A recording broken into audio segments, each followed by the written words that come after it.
여러분 안녕하십니까? NBS 뉴스 24입니다. 3년 전에 있었던 가짜 백수호 파동 기억하십니까? 국내 백수호 공급을 주도하던 충북 제천의 백수호 가공품에서 중국산 이어부피소가 혼입됐다는 의혹이 불거지면서 큰 논란을 빚었던 일입니다. 네, 당시 충북 지역 백수호 재배 농가들은 이어부피소 혼입 여부에 대한 전수조사 등을 거치면서 100% 백수호 재배를 인증한다는 의미의 사실 확인증을 발급받기도 했는데요. 하지만 3년이 지난 지금까지 농민들의 고통은 여전합니다. 오주석 기자가 보도합니다. 충북 제천시 한수면. 3년 전까지만 하더라도 6만 6천 제곱미터가 넘는 밭에서 토종 백수호를 재배하던 신종구 씨는 가짜 백수호 파동 이후 하루아침에 생계를 잃었습니다.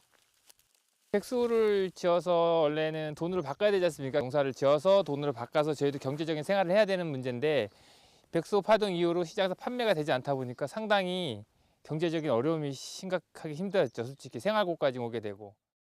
현재는 작게나마 배추 농사를 짓고 있지만 신 씨는 아직도 당시 충격에서 벗어나지 못합니다.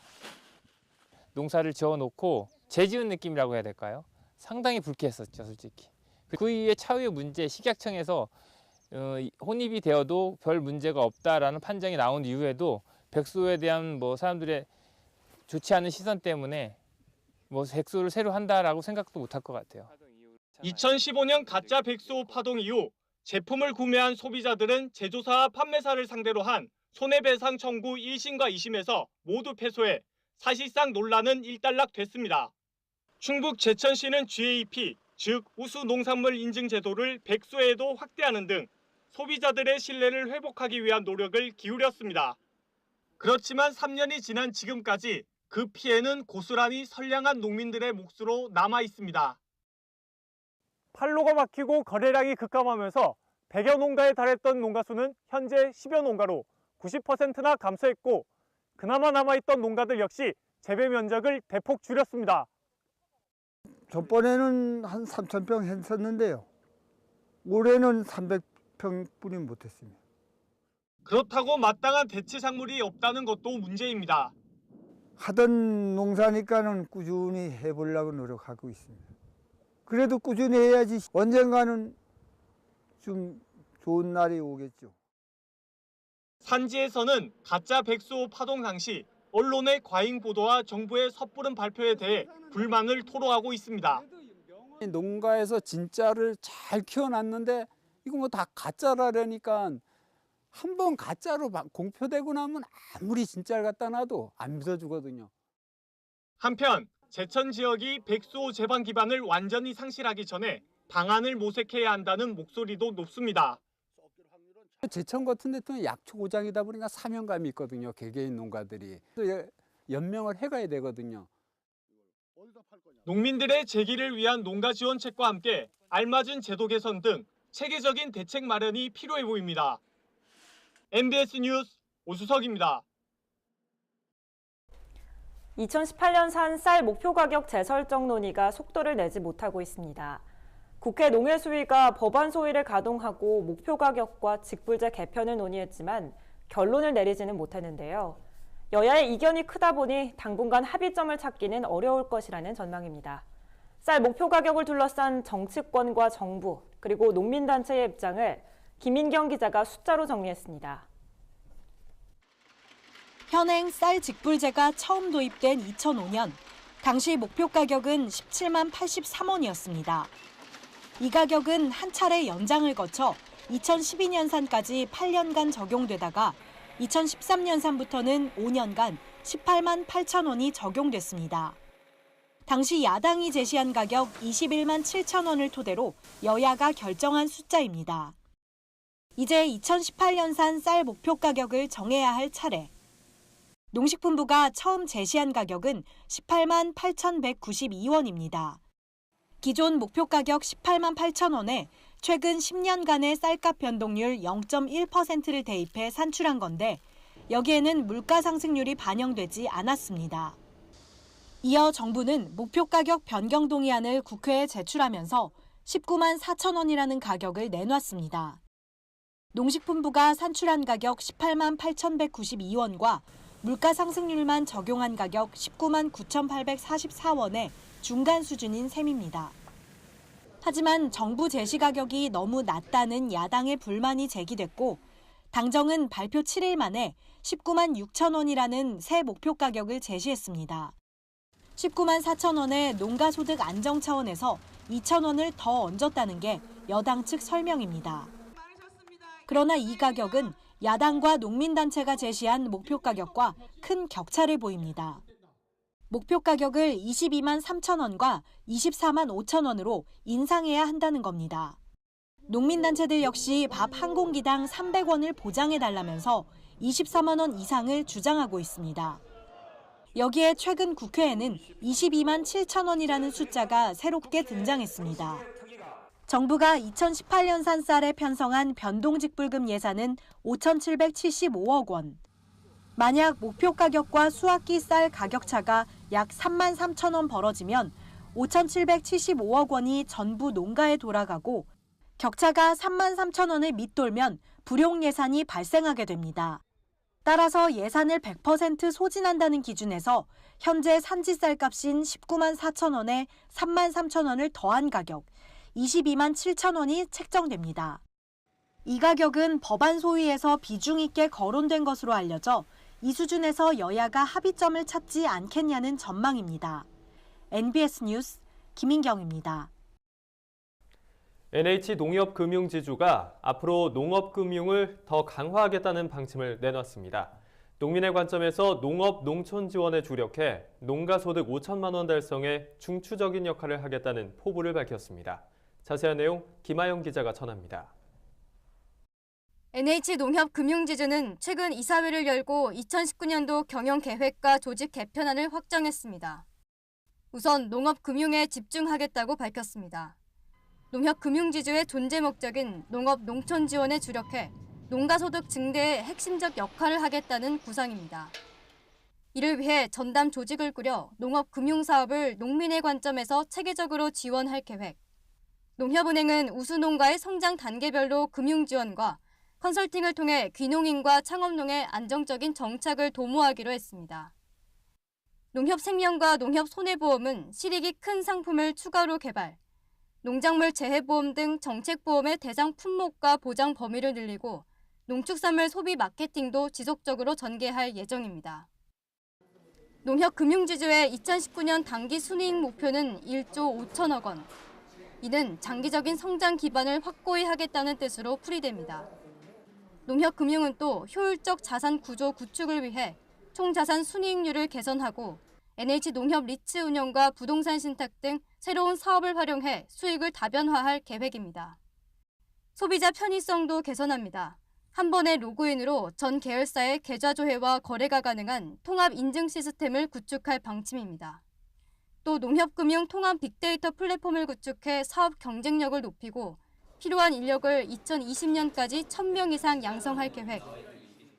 김광수 농협금융지주 회장은 2019년부터 장기적으로 질적 성장을 하기 위한 확고한 토대를 마련할 것이라고 강조했습니다.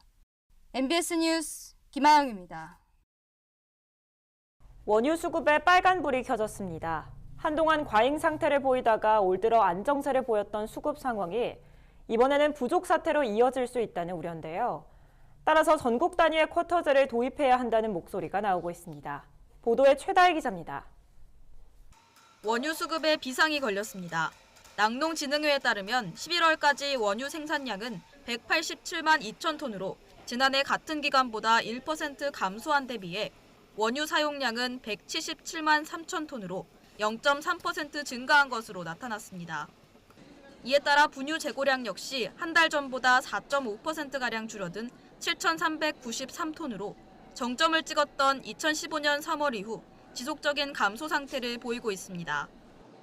이같이 분유 재고량이 줄어든 데에는 그동안 정부와 유업체, 낙농가가 수급 불균형 문제를 해결하기 위해 원유 생산량을 줄여왔기 때문인데요. 현재 상태가 계속될 경우 내년에는 원유가 부족할 수 있다는 낙농업계의 우려가 커지는 가운데 한국농촌경제연구원은 최근 축산 관측을 통해 내년 3월이 되면 젖소 마리수가 올해보다 최대 0.8% 줄어든다고 전망했습니다. 특히 최장 1년까지 부여된 무허가 축사 적법화 이행 기간이 내년 9월로 끝나는 데다 농촌 고령화와 농축산물 수입 개방 확대 등 각종 악재가 맞물린다면 폐업 농가가 속출할 수 있다는 겁니다.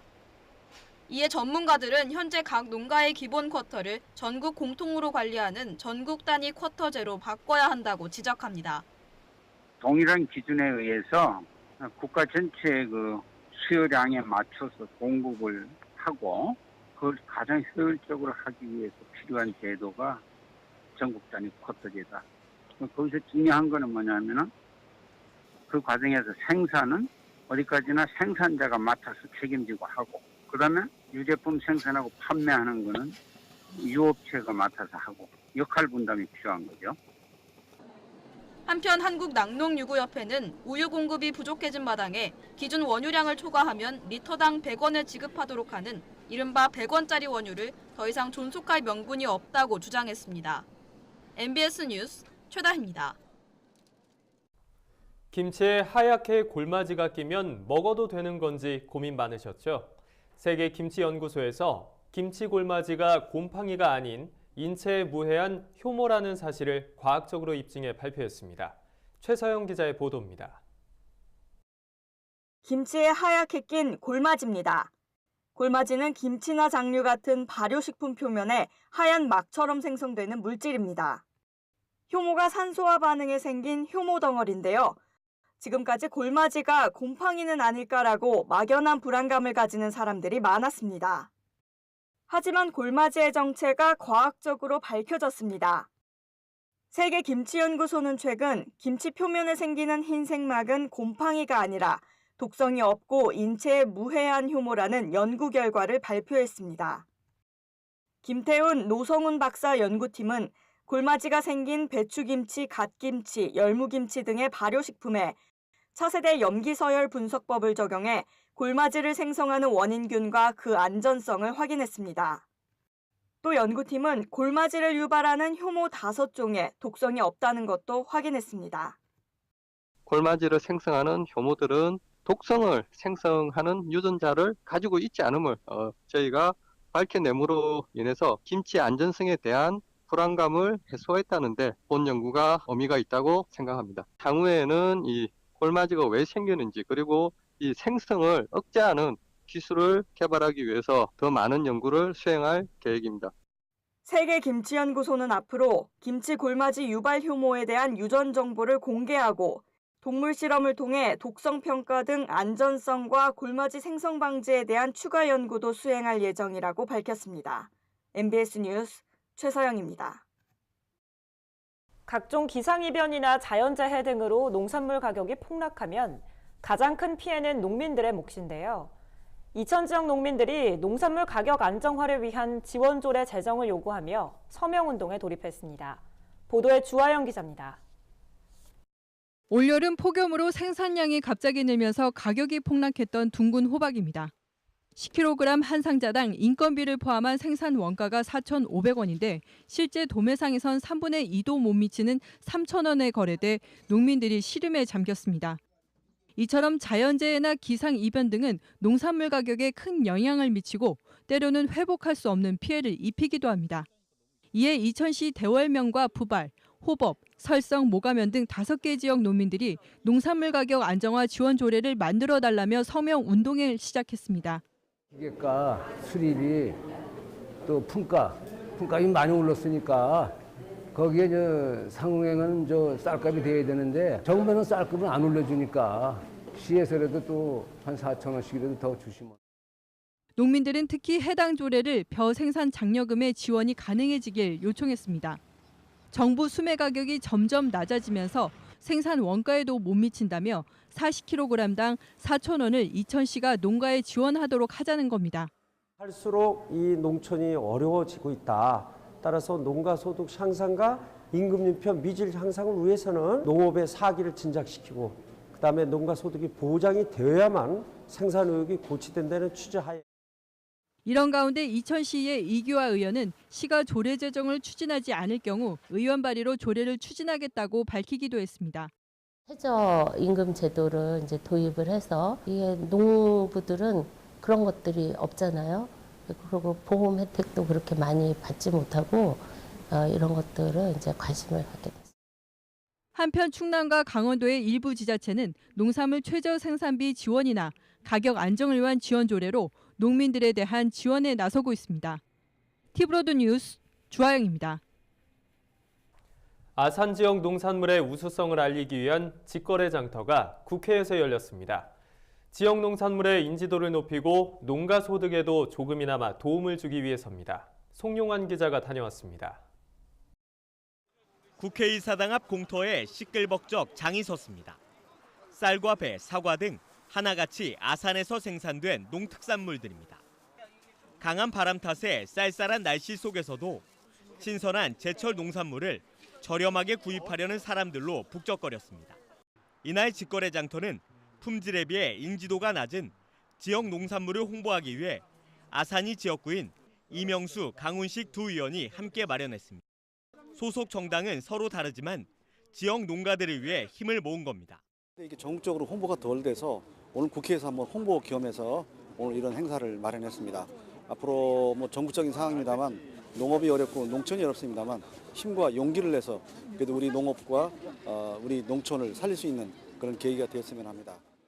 법과 규칙으로 또 경제를 살리기 위한 정책으로도 안 되는 것이 있다면 뭐라도 해보겠다는 심정으로 이명수 의원님하고 공동으로 개최했고요. 그런 마음으로 농민들의 마음을 좀 헤아려 가고 조금이라도 어려움에 보탬이 되고자 이번 행사를 개최하게 되었습니다.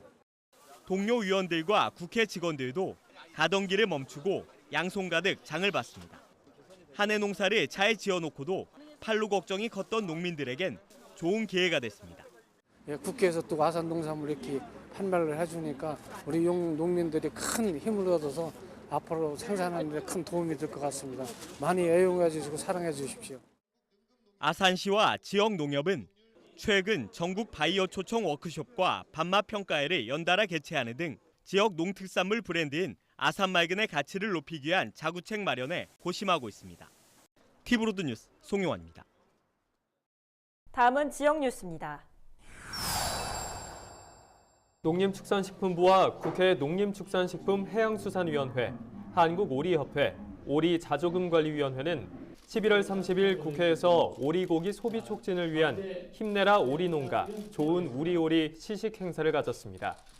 이번 행사는 겨울철 확산하는 조류 인플루엔자와 오리 휴지기재로 어려움을 겪는 오리 농가에게 도움을 주고 오리고기의 취식이 불편하다는 인식을 개선하기 위해 국회가 솔선수범하자는 의미로 마련됐습니다. 국회 의원님께서는 오리 소비와 홍보를 위해서 애써주신다면 아마 내년에는 오리가 날개를 펴듯이 한 발 더 샘솟고 숨는 전환의 기회를 삼을 거라 생각합니다. 이계호 농식품부 장관은 축사에서 오리 휴지기재 등으로 오리 농가가 부담을 가질 수밖에 없는 상황이라며 정부도 오리 농가의 부담을 덜어줄 수 있는 방안을 고민하고 오리고기 소비가 촉진될 수 있도록 대책을 강구하겠다고 전했습니다. 세종시 농협 쌀 조합 공동사업법인은 11월 30일부터 사흘간 경기 고양시 킨텍스에서 열린 제6회 월드식품박람회에 참가했습니다. 중소기업 식품발전협회가 주최한 이번 박람회에서 세종시 쌀 조공법인은 해외 바이어를 대상으로 싱싱 세종쌀의 우수성을 홍보했습니다. 국내의 쌀 우수성을 세계적으로도 널리 알려서 수출할 수 있는 길을 마련하기 위하여 해외 시장 개척을 위한 일환으로 세계무역박람회에 본 제품을 출시하게 되었습니다. 완도군이 해풍을 맞고 자란 유자 수확의 한창입니다. 완도군 고금과 금일 등에서 유자를 재배하는 농가는 모두 353곳으로 올해 2,200톤이 생산될 것으로 예상됩니다. 완도군은 친환경 유자 생산을 위한 인프라를 구축하고 유자 가공 상품 개발에 집중하고 있습니다. 대한민국 최고의 축산물을 평가하는 전국 축산물 품질 평가 대상에서 경주 김창식 농가가 한돈 부문 대상을 수상했습니다. 김창식 농가는 이번 평가 기간에 2,565두를 출하해 육질 1+ 등급 이상 출현율이 전국 평균보다 22.6% 이상 높은 51.7%를 달성하며 수상의 영광을 안았습니다. 다음은 최상구 농민신문 논설실장의 뉴스 논평입니다. 농업 수입 보장보험에 대한 농가 수요가 매년 커지고 있습니다. 농업수입보장보험이란 농산물의 수확량이 줄거나 가격이 하락하더라도 농가 수입이 일정 수준 이하로 떨어지지 않도록 보장하는 상품입니다. 보장 수입과 그의 실제 수입의 차이를 보험금으로 보상해 주는 것입니다. 2015년 콩, 포도, 양파 3개 품목에서 시작해 올해엔 7개 품목의 시범 사업이 진행 중입니다. 최근 시장 개방 확대 등으로 농산물 가격 변동성이 커지는 상황에서 수입 보장 보험이 경영 불안정성을 줄일 수 있는 상품이란 평가가 나오면서 농가들의 관심도 높아지고 있습니다. 시범 사업 첫 해인 2015년 8%에 불과하던 가입률은 2017년 20.3%로 높아졌고 올해 마늘 양파 수입 보장 보험은 판매 시작 당일 가입이 마감됐을 정도입니다. 2017년 정부가 수입 보장 보험에 지원한 보조금은 그해 예산인 47억 원을 3배 이상 초과했습니다. 그런데도 정부는 올해 예산을 51억 원으로 조금만 늘렸습니다. 대신 예산 규모에 맞춰 선착순 방식으로 가입을 제한했습니다. 2019년 정부 예산안에 반영된 예산은 177억 원으로 늘었으나 실제 사업 예산은 51억 원으로 올해와 같은 수준으로 밝혀졌습니다. 나머지 126억 원은 2017년 예산 초과분을 갚으려는 것이라고 합니다. 이러다 보니 콩이나 마늘의 수입 보장보험 가입자는 크게 줄었고 가입하지 못한 농가들은 사업 시행기관인 NH농협손해보험에 항의하는 소동도 빚어졌다고 합니다. 2019년 예산이 늘지 않으면 농가들의 항의는 되풀이될 수밖에 없습니다. 농가들의 경영 위험을 최소화하고 농가 소득을 안정시키는 일은 농정의 주요한 목표입니다. 특히 정부는 쌀 변농직불제 폐지를 포함한 직접지불제 개편을 추진하면서 직불제를 생산과 연계시키지 않는 대신 농산물 가격 하락 위험은 수입보장보험으로 해결하겠다는 뜻을 비춰왔습니다. 수입보장보험이 직불제와 함께 향후 농정을 이끌어갈 중심 축임을 강조한 것입니다. 그렇다면 관련 예산을 농가 수요에 맞춰 늘려야 할 필요성은 더욱 커집니다. 정부는 물론 현재 2019년 예산안을 심의 중인 국회 예산결산특별위원회도 수입보장보험의 취지와 농가 수요를 고려해 예산 확충으로 뒷받침해야 할 것입니다. 감사합니다. 저희가 준비한 소식은 여기까지입니다. NBS 뉴스 24 마칩니다. 함께해 주신 여러분 고맙습니다.